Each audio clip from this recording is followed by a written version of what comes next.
হরিশ পাবনার একজন সম্ভ্রান্ত ভালো উকিল। কেবল ওকালতি হিসাবেই নয়, মানুষ হিসাবেও বটে। দেশের সর্বপ্রকার সদনুষ্ঠানের সহিতই সে অল্প বিস্তর সংশ্লিষ্ট। শহরের কোনো কাজই তাহাকে বাদ দিয়া হয় না। সকালে দুর্নীতি দমন সমিতির কার্যকরী সভার একটা বিশেষ অধিবেশন ছিল। কাজ সারিয়া বাড়ি ফিরিতে বিলম্ব হইয়া গেছে। এখন কোনো মতে দুটি খাইয়া লইয়া আদালতে পৌঁছিতে পারিলে হয়। বিধবা ছোট বোন উমা কাছে বসিয়া তত্ত্বাবধান করিতেছিল, পাছে বেলার অজুহাতে খাওয়ার ত্রুটি ঘটে। স্ত্রী নির্মলা ধীরে ধীরে প্রবেশ করিয়া অদূরে উপবেশন করিল। কহিল, কালকের কাগজে দেখলাম আমাদের লাবণ্যপ্রভা আসছেন এখানকার মেয়ে স্কুলের ইন্সপেক্ট্রেস হয়ে। এই সহজ কথা কয়টির ইঙ্গিত অতীব গভীর। উমা চকিত হইয়া কহিল, সত্যি নাকি? তা লাবণ্য নাম এমন তো কত আছে বৌদি। নির্মলা বলিল, তা আছে, ওকে জিজ্ঞাসা করছি। হরিশ মুখ তুলিয়া সহসা কটু কণ্ঠে বলিয়া উঠিল, আমি জানবো কি করে শুনি? গভর্নমেন্ট কি আমার সঙ্গে পরামর্শ করে লোক বহাল করে নাকি? স্ত্রী স্নিগ্ধস্বরে জবাব দিল, আহা, রাগ করো কেন? রাগের কথা তো বলিনি। তোমার তদবির তাগাদায় যদি কারো উপকার হয়ে থাকে সে তো আহ্লাদের কথা। এই বলিয়া যেমন আসিয়াছিল তেমনি মন্থর মৃদুপদে বাহির হইয়া গেল। উমা শশব্যস্ত হইয়া উঠিল, আমার মাথা খাও দাদা, উঠো না, উঠো না। হরিশ বিদ্যুৎ বেগে আসন ছাড়িয়া উঠিল, না, শান্তিতে এক মুঠো খাবারও জো নেই। উফ, আত্মঘাতী না হলে আর। বলিতে বলিতে দ্রুত বেগে বাহির হইয়া গেল। যাবার পথে স্ত্রীর মধুর কণ্ঠ কানে গেল, তুমি কোন দুঃখে আত্মঘাতী হবে? যে হবে সে একদিন জগৎ দেখবে। এইখানে হরিশের একটু পূর্ব বৃত্তান্ত বলা প্রয়োজন। এখন তাহার বয়স 40-এর কম নয়, কিন্তু কম যখন সত্যই ছিল সেই পাঠ্যাবস্থার একটু ইতিহাস আছে। পিতা রামমোহন তখন বরিশালের সাব জজ। হরিশ MA পরীক্ষার পড়া তৈরি করিতে কলকাতার মেস ছাড়িয়া বরিশালে আসিয়া উপস্থিত হইল। প্রতিবেশী ছিলেন হরকুমার মজুমদার, স্কুল ইন্সপেক্টর। লোকটি নিরীহ, নিরহংকার এবং অবাধ পণ্ডিত। সরকারি কাজে ফুরসত পাইলে এবং সদরে থাকিলে মাঝে মাঝে আসিয়া সদরালা বাহাদুরের বৈঠকখানায় বসিতেন। অনেকেই আসিতেন, টাকাওয়ালা মুন্সেফ, দাড়ি ছাঁটা ডেপুটি, মহাস্থবির সরকারি উকিল এবং শহরের অন্যান্য মান্যগণ্যের দল সন্ধ্যার পরে কেহই প্রায় অনুপস্থিত থাকিতেন না। তার কারণ ছিল, সদরালা নিজে ছিলেন নিষ্ঠাবান হিন্দু। অতএব আলাপ আলোচনার অধিকাংশই হইত ধর্ম সম্বন্ধে, এবং যেমন সর্বত্র ঘটে এখানেও তেমনি আধ্যাত্ম তত্ত্বকথার শাস্ত্রীয় মীমাংসা সমাধা হইত খণ্ডযুদ্ধের অবসানে। সেদিন এমনই একটা লড়াইয়ের মাঝখানে হরকুমার তাহার বাসের ছড়িটি হাতে করিয়া আস্তে আস্তে আসিয়া উপস্থিত হইলেন। এই সকল যুদ্ধবিগ্রহ ব্যাপারে কোনোদিন তিনি কোনো অংশ গ্রহণ করিতেন না। নিজে ব্রাহ্মণ সমাজভুক্ত ছিলেন বলিয়াই হোক, অথবা শান্ত মৌন প্রকৃতির মানুষ ছিলেন বলিয়াই হোক, চুপ করিয়া শোনা ছাড়া গায়ে পড়িয়া অভিমত প্রকাশ করিবার চঞ্চলতা তাহার একটি দিনও প্রকাশ পায় নাই। আজ কিন্তু অন্যরূপ ঘটিল। তিনি ঘরে ঢুকিতেই টাকওয়ালা মুন্সেফ বাবু তাহাকেই মধ্যস্থ মানিয়া বসিলেন। ইহার কারণ, এইবার ছুটিতে কলিকাতায় গিয়া তিনি কোথায় যেন এই লোকটির ভারতীয় দর্শন সম্বন্ধে গভীর জ্ঞানের একটা জনরব শুনিয়া আসিয়াছিলেন। হরকুমার স্মিতহাস্যে সম্মত হইলেন। অল্পক্ষণেই বুঝা গেল, শাস্ত্রের বঙ্গানুবাদ মাত্র সম্বল করিয়া ইহার সহিত তর্ক চলে না। সবাই খুশি হইলেন। হইলেন না শুধু সবজজ বাহাদুর নিজে, অর্থাৎ যে ব্যক্তি জাতি দিয়াছে তাহার আবার শাস্ত্রজ্ঞান কিসের জন্য, এবং বলিলেনও ঠিক তাই। সকলে উঠিয়া গেলে তাহার পরম প্রিয় সরকারি উকিলবাবুকে চোখের ইঙ্গিতে হাসিয়া কহিলেন, শুনলেন তো ভাদুরী মশাই, ভূতের মুখে রাম নাম আর কি। ভাদুরী ঠিক সায় দিতে পারিলেন না। কহিলেন, তা বটে, কিন্তু জানে খুব, সমস্ত যেন মুখস্থ। আগে মাস্টারি করতো কি না। হাকিম প্রসন্ন হইলেন না, বলিলেন, ও জানার মুখে আগুন, এরাই হলো জ্ঞান পাপী, এদের আর মুক্তি নেই। হরিশ সেদিন চুপ করিয়া একধারে বসিয়াছিল। এই স্বল্পভাষী প্রৌঢ়ের জ্ঞান ও পাণ্ডিত্য দেখিয়া সে মুগ্ধ হইয়া গিয়াছিল। সুতরাং পিতার অভিমত যাহাই হোক, পুত্র তাহার আসন্ন পরীক্ষা সমুদ্র হইতে মুক্তি পাইবার ভরসায় তাহাকে গিয়া ধরিয়া পড়িল। সাহায্য করিতে হইবে। হরকুমার সম্মত হইলেন। এইখানে তাহার কন্যা লাবণ্যের সহিত হরিশের পরিচয় হইল। সেও আইয়ে পরীক্ষার পড়া তৈরি করিতে কলিকাতার গণ্ডগোল ছাড়িয়া পিতার কাছে আসিয়াছিল। সেই দিন হইতে প্রতিদিনের আনাগোনায় হরিশ পাঠ্যপুস্তকের দুরূহ অংশের অর্থই শুধু জানিল না, আরও একটা জটিলতর বস্তুর স্বরূপ জানিয়া লইল, যাহা তত্ত্ব হিসাবে ঢের বড়।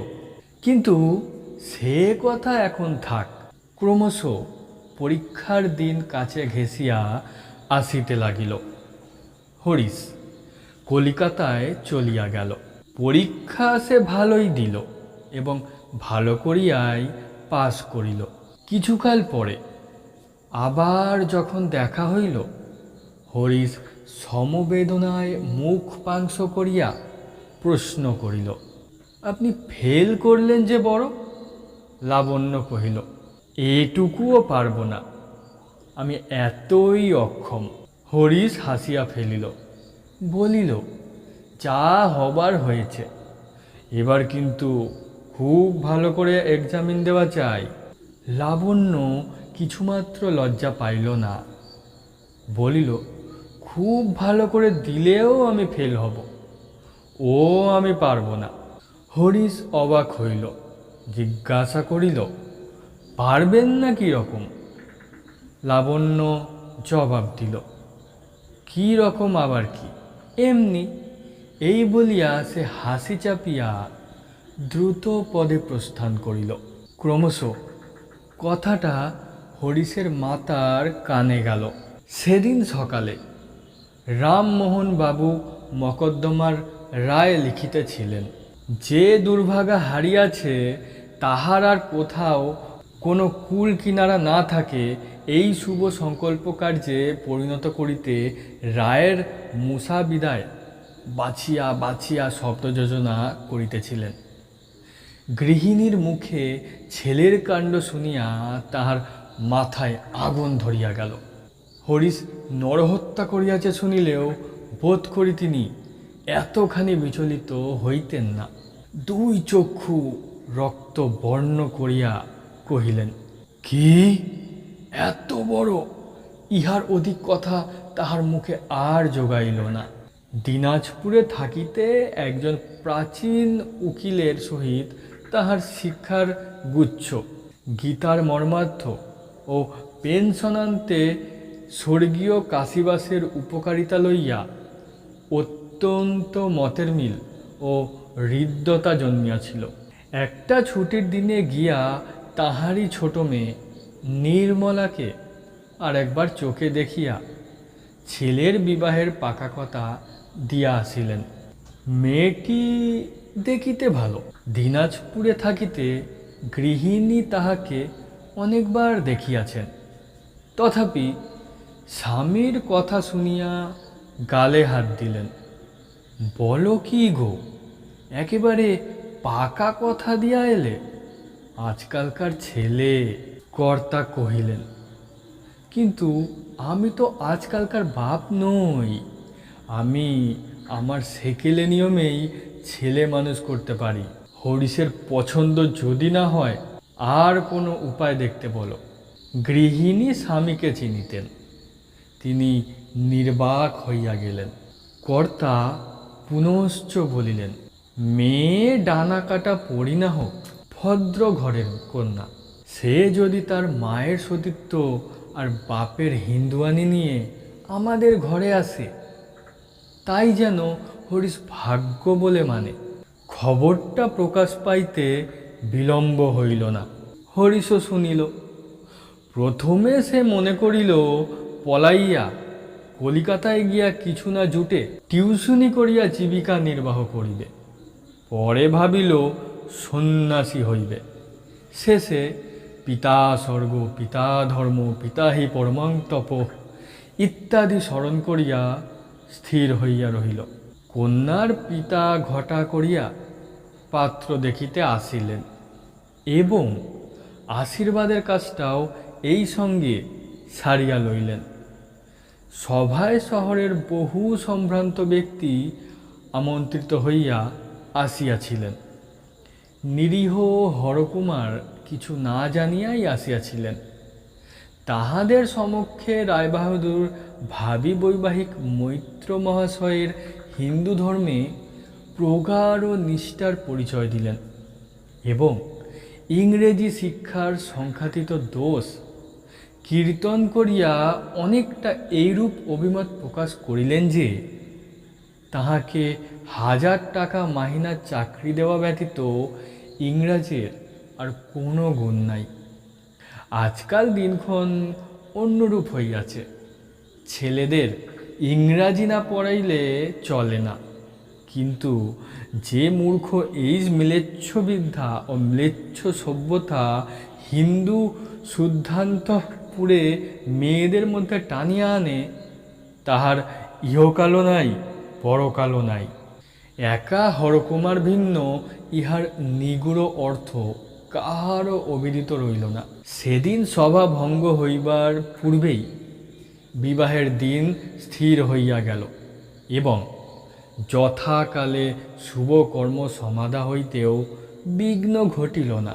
কন্যাকে শ্বশুরগৃহে পাঠাইবার প্রাক্কালে মৈত্র গৃহিণী নির্মলার সতীসাধ্যী মাতা ঠাকুরানী বধূ জীবনের চরম তত্ত্বটি মেয়ের কানে দিলেন। বলিলেন, মা, পুরুষ মানুষকে চোখে চোখে না রাখলেই সে গেল। সংসার করতে আর যাই কেন না ভুলো, কখনো এ কথাটি ভুলো না। তাহার নিজের স্বামী টিকির গোছা ও শ্রীগীতার মর্মার্থ লইয়া মাতিয়া উঠিবার পূর্ব পর্যন্ত তাহাকে অনেক জ্বালাইয়াছেন। আজিও তাহার দৃঢ় বিশ্বাস, মৈত্র বুড়া চিতায় শয়ন না করিলে আর তাহার নিশ্চিন্ত হইবার জো নেই। নির্মলা স্বামীর ঘর করিতে আসিল এবং সেই ঘর আজ 20 বর্ষ ধরিয়া করিতেছে। এই সুদীর্ঘ কালে কত পরিবর্তন, কত কি ঘটিল। রায়বাহাদুর মরিলেন। স্বধর্মনিষ্ঠ মৈত্র গতাসু হইলেন। লেখাপড়া সাঙ্গ হইলে লাবণ্যর অন্যত্র বিবাহ হইল। জুনিয়র উকিল হরিশ সিনিয়র হইয়া উঠিলেন। বয়স তাহার যৌবন পার হইয়া প্রৌঢ়ত্বে গিয়া পড়িল, কিন্তু নির্মলা আর তাহার মাতৃদত্ত মন্ত্র এ জীবনে ভুলিল না।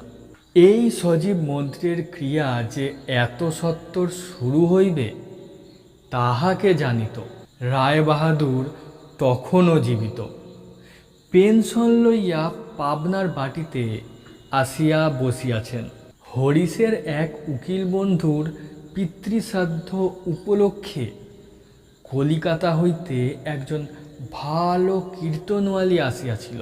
সে দেখিতে সুশ্রী এবং বয়স কম। অনেকেরই ইচ্ছা ছিল কাজকর্ম অন্তে একদিন ভালো করিয়া তাহার কীর্তন শোনা। পরদিন হরিশের গান শুনিবার নিমন্ত্রণ হইল। শুনিয়া বাড়ি ফিরিতে একটু অধিক রাত্রি হইয়া গেল। নির্মলা উপরের খোলা বারান্দায় রাস্তার দিকে চাহিয়া দাঁড়াইয়াছিল। স্বামীকে উপরে উঠিতে দেখিয়াই জিজ্ঞাসা করিল, গান লাগলো কেমন? হরিশ খুশি হইয়া কহিল, খাসা গায়। দেখতে কেমন? মন্দ না, ভালোই। নির্মলা কহিল, তাহলে তো রাতটা একেবারে কাটিয়ে এলেই তো পারতে। এই অপ্রত্যাশিত কুৎসিত মন্তব্যে হরিশ ক্রুদ্ধ হইবে কি? বিস্ময়ে অভিভূত হইয়া গেল। তাহার মুখ দিয়া শুধু বাহির হইল, কি রকম? নির্মলা সব ক্রোধে বলিল, রকম ভালোই। আমি কচি খুকি নই, জানি সব, বুঝি সব। আমার চোখে ধুলো দেবে তুমি? আচ্ছা। উমা পাশের ঘর হইতে ছুটিয়া আসিয়া সভয় কহিল, তুমি করছো কি বৌদি? বাবা শুনতে পাবেন যে। নির্মলা জবাব দিল, পেলেনি বা শুনতে? আমি তো চুপি চুপি কথা কইছি নেই। এই উত্তরের প্রত্যুত্তরে যে উমা কি বলিবে ভাবিয়া পাইল না, কিন্তু পাছে তাহার উচ্চস্বরে বৃদ্ধ পিতার ঘুম ভাঙিয়া যায় এই ভয়ে সে পরক্ষণেই জোর হাতে ক্রুদ্ধ চাপা গলায় মিনতি করিয়া কহিল, রক্ষে কর বৌদি, এত রাত্রে চেঁচিয়ে আর কেলেঙ্কারি করো না। বধূর কণ্ঠস্বর ইহাতে বাড়িল বই কমিল না। কহিল, কিসের কেলেঙ্কারি? তুমি বলবে না কেন ঠাকুরজি? তোমার বুকের ভেতরটা তো আর জ্বলে পুড়ে যাচ্ছে না। বলিতে বলিতে সে কাঁদিয়া ফেলিয়া দ্রুত বেগে ঘরে ঢুকিয়া সশব্দে দ্বারে খিল বন্ধ করিয়া দিল। হরিশ কাঠের পুতুলের মতো নিঃশব্দে নিচে আসিয়া বাকি রাতটুকু মক্কেলদের বসিবার বেঞ্চের উপর শুইয়া কাটাইল। অতঃপর দিন দশেকের মতো উভয়ের বাক্যালাপ স্থগিত হইয়া গেল। কিন্তু হরিশকেও আর সন্ধ্যের পরে বাহিরে পাওয়া যায় না। গেলেও তাহার শঙ্কাকুল ব্যাকুলতা লোকের হাসির বস্তু হইয়া উঠিল। বন্ধুরা রাগ করিয়া বলিতে লাগিলেন, হরিশ, যত বুড়ো হচ্ছ রোগও তো তত বেড়ে যাচ্ছে হে। হরিশ অধিকাংশ স্থলেই জবাব দিত না, কেবল খোঁচা বেশি করিয়া বিধিলেই বলিত, এই ঘেন্নায় আমাকে যদি তোমরা ত্যাগ করতে পারো তো তোমরাও বাঁচো, আমিও বাঁচি। বন্ধুরা কহিলেন, বৃথা বৃথা, ওকে লজ্জা দিতে গিয়ে এখন নিজেরাই লজ্জায় মরি। সেবার বসন্ত রোগে লোক মরিতে লাগিল খুব বেশি। হরিশকেও রোগে ধরিল। কবিরাজ আসিয়া পরীক্ষা করিয়া মুখ গম্ভীর করিলেন, কহিলেন, মারাত্মক, রক্ষা পাওয়া কঠিন। রায় বাহাদুর তখন পরলোকে। হরিশের বৃদ্ধা মাতা আছাড় খাইয়া পড়িলেন। নির্মলা, ঘর হইতে বাহির হইয়া কহিল, আমি যদি সতী মায়ের সতীকন্যা হই, আমার নোয়া সিঁদুর ঘুচবে সাধ্বিকা। তোমরা ওকে দেখো, আমি চললুম। এই বলিয়া সে শীতলার মন্দিরে গিয়া হত্যা দিয়া পড়িল। কহিল, উনি বাঁচেন তো আবার বাড়ি ফিরব, নইলে এইখান থেকে ওর সঙ্গে যাব। 7 দিনের মধ্যে দেবতার চরণামৃত ভিন্ন কেহ তাহাকে জল পর্যন্ত খাওয়াইতে পারিল না। কবিরাজ আসিয়া বলিলেন, মা, তোমার স্বামী আরোগ্য হয়েছেন, এবার তুমি ঘরে চলো। লোকে ভিড় করিয়া দেখিতে আসিল। মেয়েরা পায়ের ধুলা লইল, তাহার মাথায় থাবা থাবা সিঁদুর ঘষিয়া দিল। কহিল, মানুষ তো নয়, যেন সাক্ষাৎ মা। বৃদ্ধেরা বলিলেন, সাবিত্রীর উপাখ্যান মিথ্যে, না কলিতে ধর্ম গেছে বলেই একেবারে 16 আনা গেছে। জমের মুখ থেকে স্বামীকে ফিরিয়ে নিয়ে এলো। বন্ধুরা লাইব্রেরি ঘরে বলা বলি করিতে লাগিল, সাধে আর মানুষে স্ত্রীর গোলাম হয় হে? বিয়ে তো আমরাও করেছি, কিন্তু এমন নইলে আর স্ত্রী। এখন বোঝা গেল কেন হরিশ সন্ধ্যার পরে বাইরে থাকতো না। বীরেন উকিল ভদ্রলোক। গত বৎসর ছুটিতে কাশী গিয়া সে সন্ন্যাসীর কাছে মন্ত্র লইয়া আসিয়াছে। টেবিলে প্রচণ্ড করাঘাত করিয়া কহিল, আমি জানতাম হরিশ মরতেই পারে না। সত্যিকার সতীত্ব জিনিসটা কি সোজা ব্যাপার হে? বাড়ি থেকে বলে গেল, যদি সতীমায়ের সতীকন্যা হইতো। উফ, শরীর শিউরে ওঠে। তারিণী চাটুর্যের বয়স হইয়াছে, আপিংখোর লোক। এক ধারে বসিয়া নিবিষ্ট চিত্তে তামাক খাইতেছিল। হুঁকাটা বেহারার হাতে দিয়া নিঃশ্বাস ফেলিয়া বলিল, শাস্ত্র মতে সহধর্মিনী কথাটা ভারী শক্ত। আমার দেখো না, কেবল মেয়েই 7টা, বিয়ে দিতে দিতেই ফতুর হয়ে গেলাম। অনেক দিন পরে ভালো হইয়া আবার যখন হরিশ আদালতে উপস্থিত হইল, তখন কত লোকে যে তাহাকে অভিনন্দিত করিল তাহার সংখ্যা নাই। ব্রজেন্দ্রবাবু সখেদে কহিলেন, ভাই হরিশ, স্ত্রৈণ বলে তোমাকে অনেক লজ্জা দিয়েছি হে, মাফ করো। লক্ষ কেন, কোটি কোটির মধ্যেও তোমার মতো ভাগ্যবান নেই, তুমি ধন্য হে। ভক্ত বীরেন বলিল, সতী সাবিত্রীর কথা না হয় ছেড়ে দাও, কিন্তু খনা, লীলাবতী, গার্গী আমাদের দেশেই জন্মেছিলেন। ভাই স্বরাজ ফরাজ যাই বলো, কিছুতেই হবে না।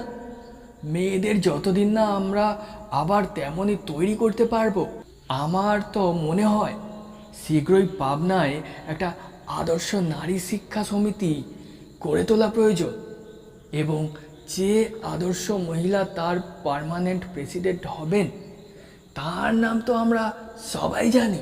বৃদ্ধ তারিণী চাটুর্য বলিলেন, সেই সঙ্গে একটা পণ প্রথা নিবারিণী সমিতিও হওয়া আবশ্যক, দেশটা ছারখার হয়ে গেল। ব্রজেন্দ্র কহিলেন, হরিশ, তোমার তো ছেলেবেলায় খাসা লেখার হাত ছিল, তোমার উচিত তোমার এই রিকভারি সম্বন্ধে একটা আর্টিকেল লিখে আনন্দবাজার পত্রিকায় ছাপিয়ে দেওয়া। হরিশ কোনো কথারই জবাব দিতে পারিল না। কৃতজ্ঞতায় তাহার 2 চক্ষু ছলছল করিতে লাগিল। মৃত জমিদার গোসাইচরণের বিধবা পুত্রবধূর সহিত অন্যান্য পুত্রদের বিষয় সংক্রান্ত মামলা বাঁধিয়াছিল। হরিশ ছিল বিধবার উকিল।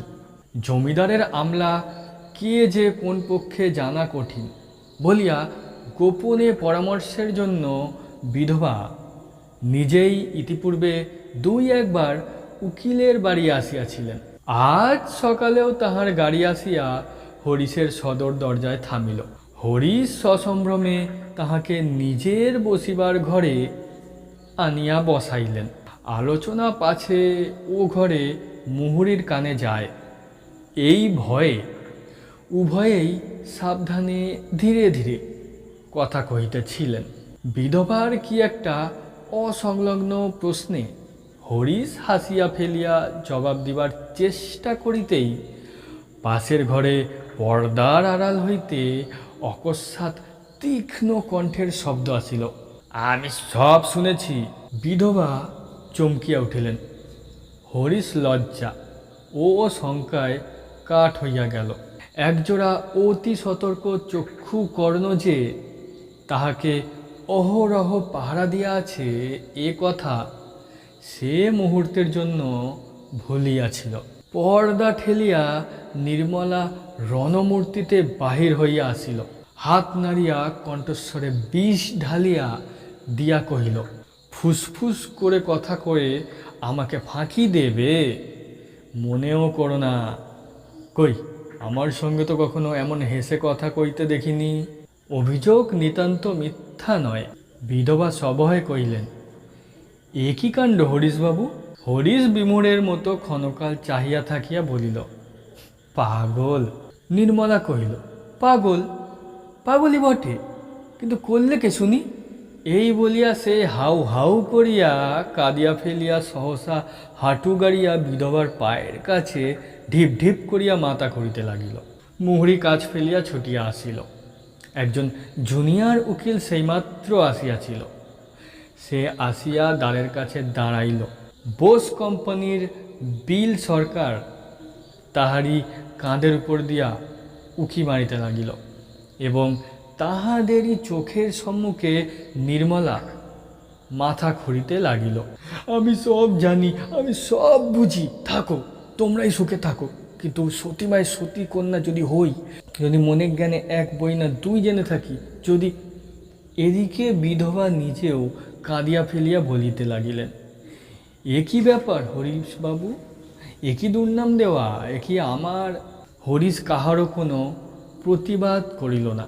অধোমুখে দাঁড়াইয়া শুধু তাহার মনে হইতে লাগিল, পৃথিবী দ্বিধা হও না কিসের জন্য?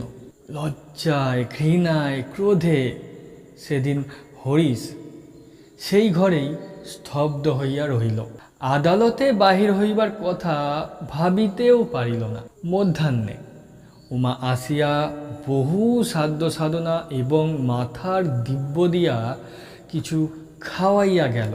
সন্ধ্যার প্রাক্কালে বামন ঠাকুর রূপার বাটিতে করিয়া খানিকটা জল আনিয়া পায়ের কাছে রাখিল। হরিশের প্রথমে ইচ্ছা হইল লাথি মারিয়া ফেলিয়া দেয়, কিন্তু আত্মসংবরণ করিয়া আজও পায়ের বুড়া আঙুলটা ডুবাইয়া দিল। স্বামী পাদদক পান না করিয়া নির্মলা কোনো দিন জলস্পর্শ করিত না। রাত্রে বাহিরের ঘরে একাকী শয়ন করিয়া হরিশ ভাবিতেছিল, তাহার এই দুঃখময় দুর্ভর জীবনের অবসান হইবে কবে।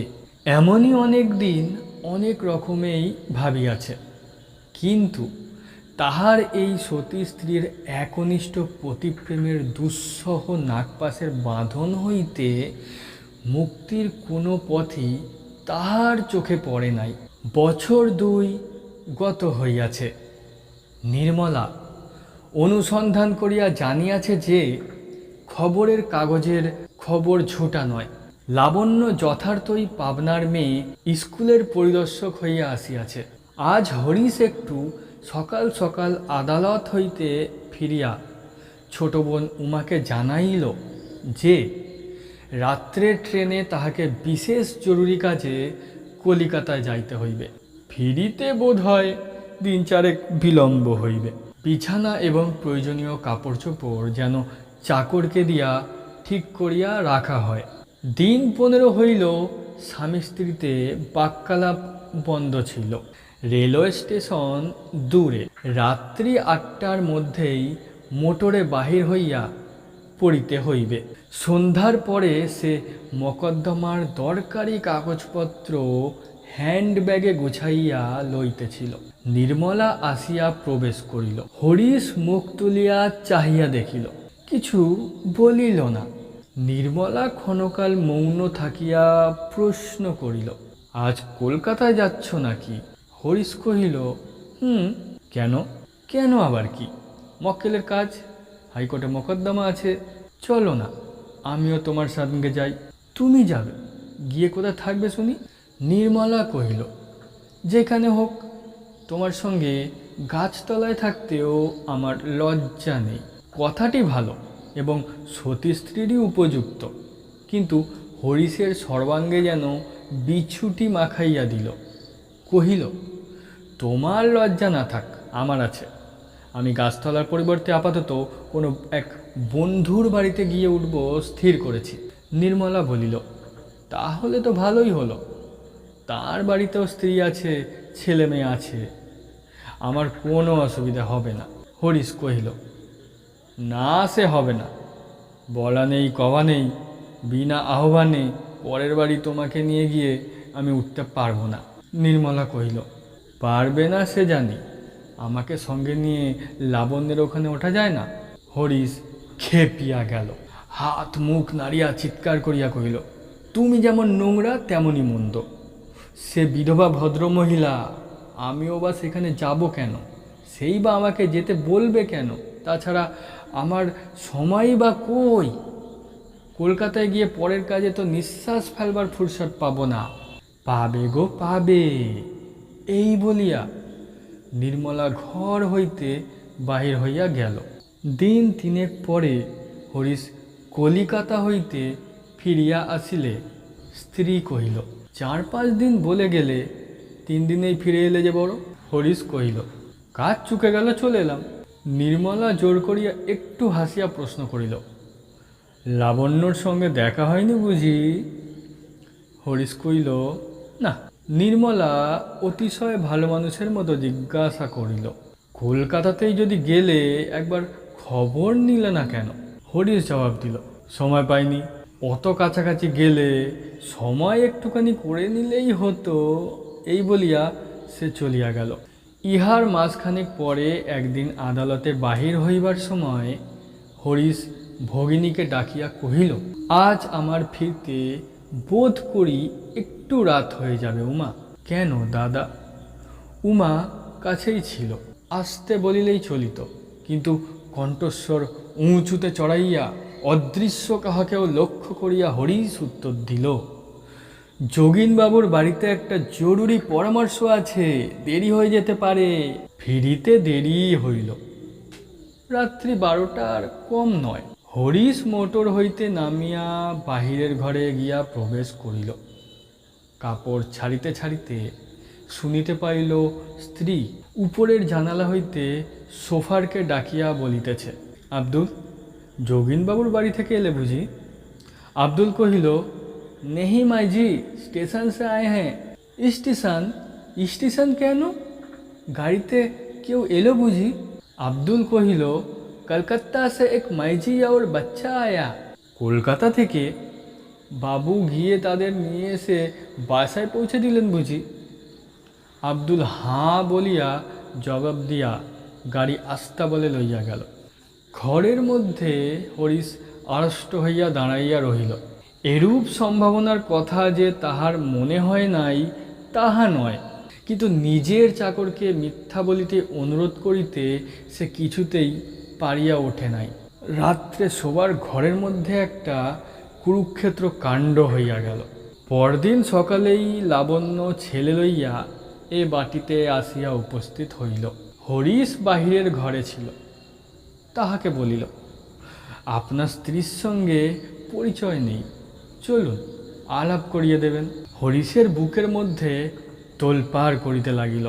একবার সে এমনও বলিতে চাহিল যে এখন অত্যন্ত কাজের তাড়া, কিন্তু সে অজুহাত খাটিল না। তাহাকে সঙ্গে করিয়া আনিয়া স্ত্রীর সহিত পরিচয় করাইয়া দিতে হইল।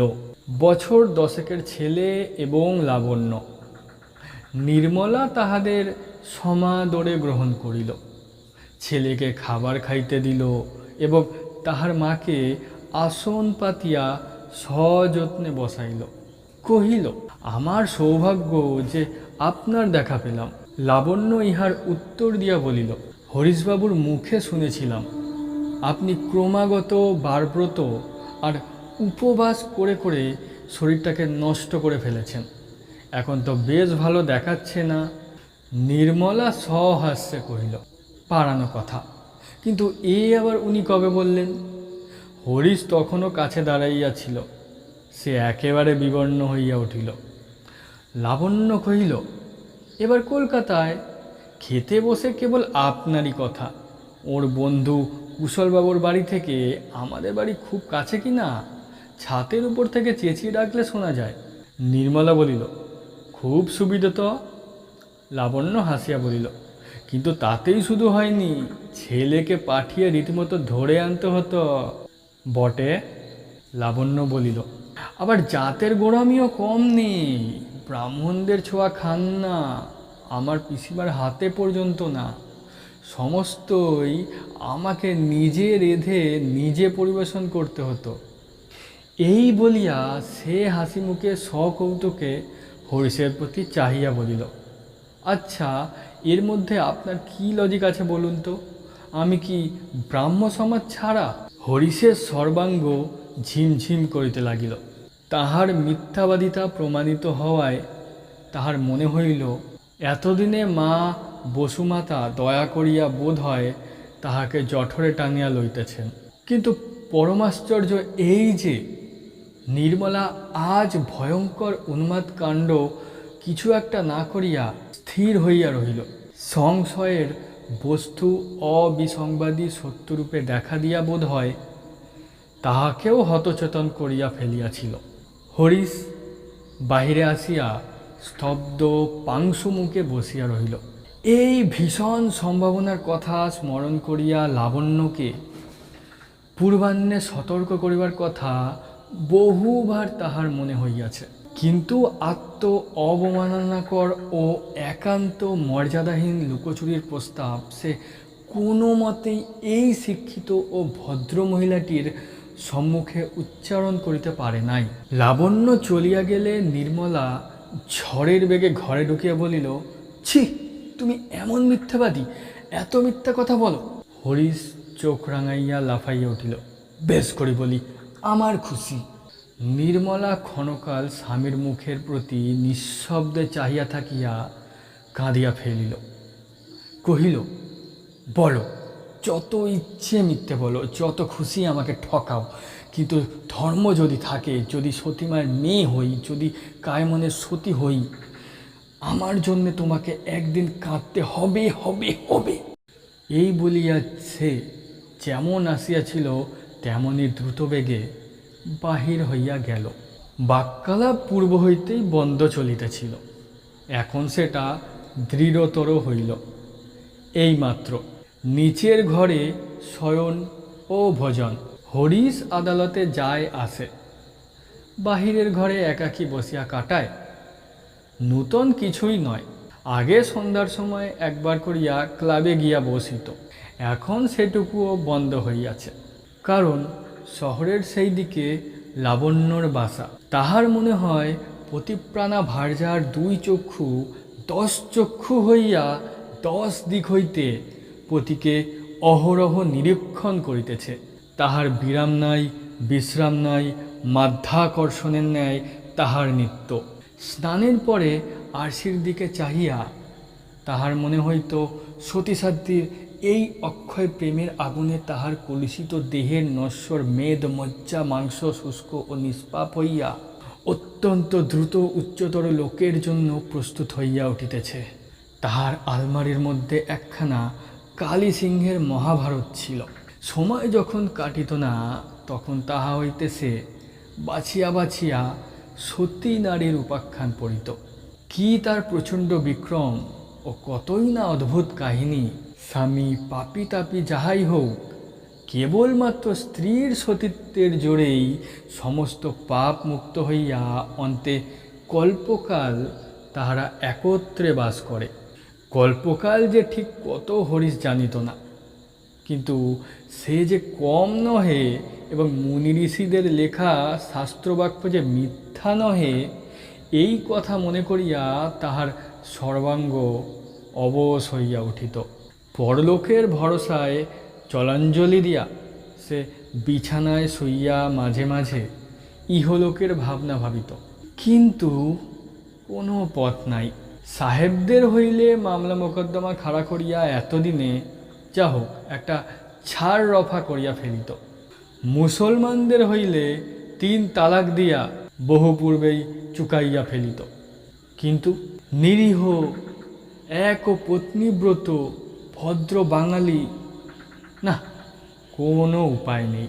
ইংরাজি শিক্ষায় বহু বিবাহ ঘটিয়াছে, বিশেষত নির্মলা।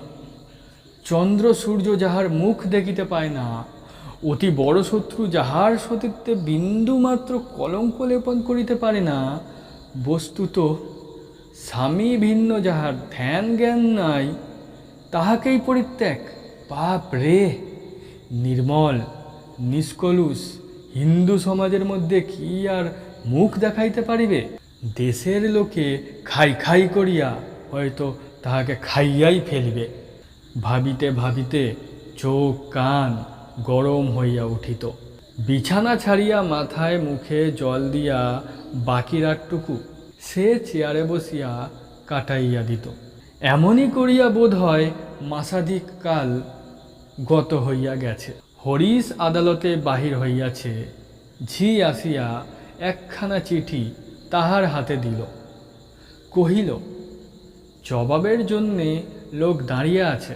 খাম ছেঁড়া, উপরে লাবণ্যের হস্তাক্ষর। হরিশ জিজ্ঞাসা করিল, চিঠি আমার খুললে কে? ঝি কহিল, মা। হরিশ চিঠি পড়িয়া দেখিল লাবণ্য অনেক দুঃখ করিয়া লিখিয়াছে। সেদিন আমার অসুখ চোখে দেখে গিয়েও আর একটিবারও খবর নিলেন না আমি মরলুম কি বাঁচলুম। অথচ বেশ জানেন এ বিদেশে আপনি ছাড়া আমার আপনার লোক কেউ নেই। যাই হোক, এই যাত্রা আমি মরিনি, বেঁচে আছি। এ চিঠি কিন্তু সে নালিশের জন্যে নয়। আজ আমার ছেলের জন্মতিথি। কোর্টের ফেরত একবার এসে তাকে আশীর্বাদ করে যাবেন। এই ভিক্ষা। লাবণ্য। পত্রের শেষে পুনশ্চ দিয়া জানাইয়াছে, রাত্রির খাবারটা আজ এইখানেই সমাধা করিতে হইবে। একটুখানি গান বাজনার আয়োজনও আছে। চিঠি পড়িয়া বোধ করি সে ক্ষণকাল বিমনা হইয়া পড়িয়াছিল। হঠাৎ চোখ তুলিতেই দেখিতে পাইল ঝি হাসি লোকাইতে মুখ নিচু করিল। অর্থাৎ বাটির দাসী চাকরের কাছেও এ যেন একটা তামাশার ব্যাপার হইয়া উঠিয়াছে। এক মুহূর্তে তাহার শিরার রক্ত আগুন হইয়া উঠিল। ইহার কি সীমা নাই? যতই সইতেছি ততই কি পীড়নের মাত্রা বাড়িয়া চলিতেছে? জিজ্ঞাসা করিল, চিঠি কে এনেছে? তাঁদের বাড়ির ঝি। হরিশ কহিল, তাকে বলে দাও গে, আমি কোর্টের ফেরত যাব। এই বলিয়া সে বীর দর্পে মোটরে গিয়া উঠিল। সে রাত্রে বাড়ি ফিরিতে হরিশের বস্তুত অনেক রাত্রি হইল। গাড়ি হইতে নামিতেই দেখিল তাহার উপরের শোবার ঘরে খোলা জানালায় দাঁড়াইয়া নির্মলা পাথরের মূর্তির মতো স্তব্ধ হইয়া আছে।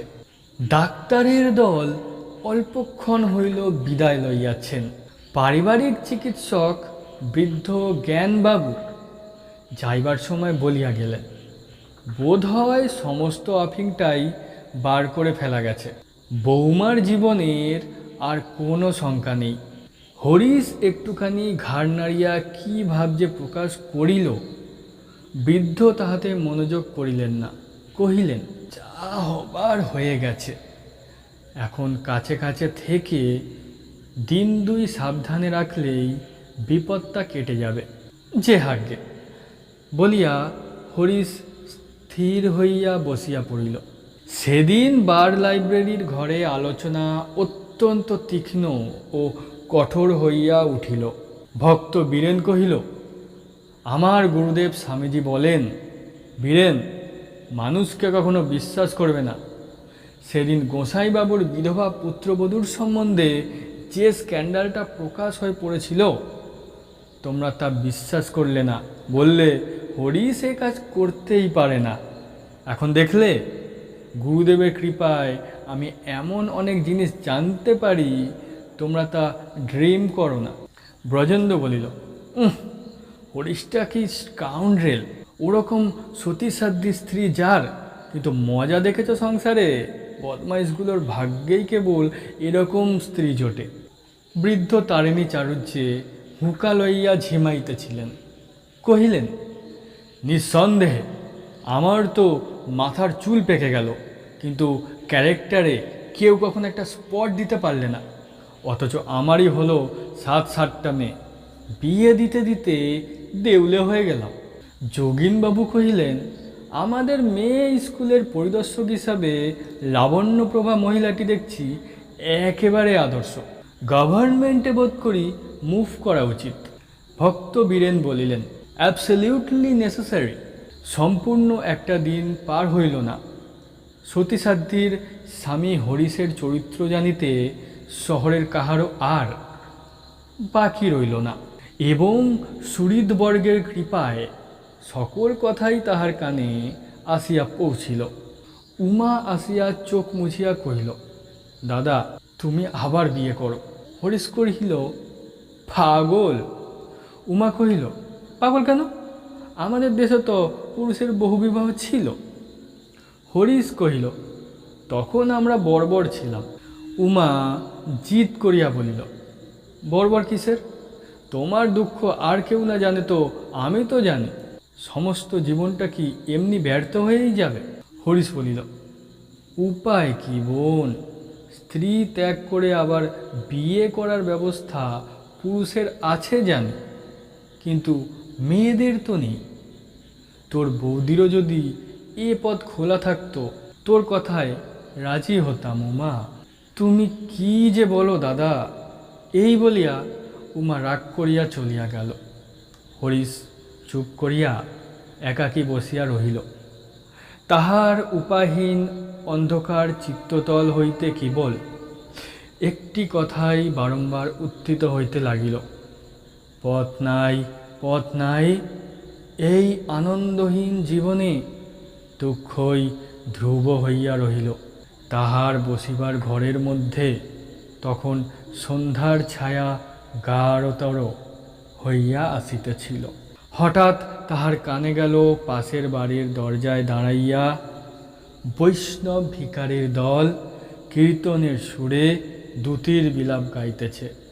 দ্যুতি মথুরায় আসিয়া ব্রজনাথের হৃদয়হীন নিষ্ঠুরতার কাহিনী বিনাইয়া বিনাইয়া নালিশ করিতেছে। সেকালে এ অভিযোগের কিরূপ উত্তর দ্যুতির মিলিয়াছিল হরিশ জানিত না, কিন্তু একালে সে ব্রজনাথের পক্ষে বিনা পয়সার উকিল দাঁড়াইয়া তর্কের উপর তর্ক জুড়িয়া মনে মনে বলিতে লাগিল, ওগো দ্যুতি, নারীর একনিষ্ঠ প্রেম খুব ভালো জিনিস, সংসারে তার তুলনা নেই। কিন্তু তুমি তো সব কথা বুঝবে না, বললেও না। কিন্তু আমি জানি ব্রজনাথ কিসের ভয়ে পালিয়ে গিয়েছিলেন, এবং 100 বছরের মধ্যে আর ও মুখও হননি। কংস টংস সব মিছে কথা। আসল কথা শ্রীরাধার ওই একনিষ্ঠ প্রেম। একটু থামিয়া বলিতে লাগিল, তবু তো তখনকার কালে ঢের সুবিধা ছিল। মথুরায় লুকিয়া থাকা চলত, কিন্তু একাল ঢের কঠিন। না আছে পালাবার জায়গা, না আছে মুখ দেখাবার স্থান। এখন ভুক্তভোগী ব্রজনাথ দয়া করে অধীনকে একটু শীঘ্র পায়ের স্থান দিলেই বাঁচি।